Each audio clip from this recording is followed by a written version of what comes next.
Milestone কলেজে বিমান বিধ্বস্ত হওয়ার ঘটনায় ঘটনাস্থলে হৃদয় বিদারক পরিস্থিতি সৃষ্টি হয়। ভয়ানক উদ্বেগ উৎকণ্ঠায় সময় পার করে স্কুলের শিক্ষার্থী, অভিভাবক এবং শিক্ষকরা।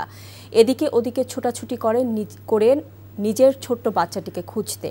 নজরানা চৌধুরী রিপোর্ট। বান্ডেল থাকলে প্রতি সেনমানিতে টাকা বাঁচবে। বিকাশ সেনমানি বান্ডেল কিনে জিতুন প্রতি লেনদেনে।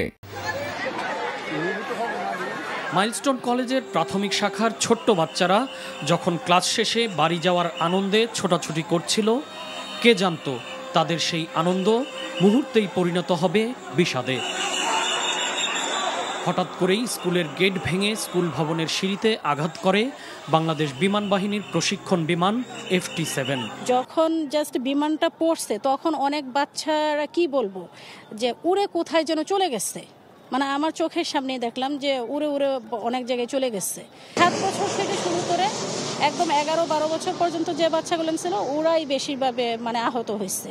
প্রথম যেগুলো বের হয়েছে এগুলো আহত অবস্থায় বের হয়েছে, আর পরবর্তীতে যেগুলো বের হয়েছে এগুলো তো কি বলবো। মুহূর্তের মধ্যেই বিমানটিতে দাউ দাউ করে আগুন জ্বলে ওঠে। ঘটনার আকস্মিকতায় সেখানে থাকা সবাই দিক বিদিক ছুটতে থাকে। ওর সাথে যোগাযোগ হচ্ছে না, আমি জানি না আমার ছেলে আদৌ কি করতেছে, আমি জানি না। ওরা বলতেছে এখন ওদিকে যাওয়া যাবে না। এক লহমায় ঝলসে যায়, পুড়ে অঙ্গার হয়ে যায় ছোট ছোট বাচ্চাদের কোমল শরীর।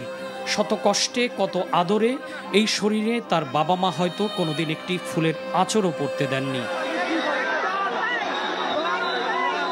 অভিভাবকরা তার আদরের সন্তানকে খুঁজতে দিশেহারা হয়ে পড়েন। পুরো এলাকায় হাহাকার পড়ে যায়। 20 ফিট দূরে ছিল আমার বাচ্চাটা।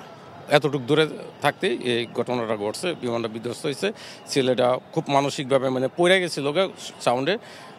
এখন সুস্থ আছে বলতে শুয়ে রাখছি এবং কথাবার্তা বলতে পারে না এই অবস্থা। কেউ হয়তো তার আদরের মানিককে খুঁজে পেয়েছেন, কারো হয়তো সেই খুঁজে পাওয়া কোনোদিনই শেষ হবে না। তার চোখ খুঁজে ফিরবে অনন্তকাল, যতক্ষণ না তার নিজের চোখ বন্ধ হয়। Nazrana Chowdhury, NTV news, Dhaka. Bundle থাকলে প্রতি সেনমানিতে টাকা বাঁচবে।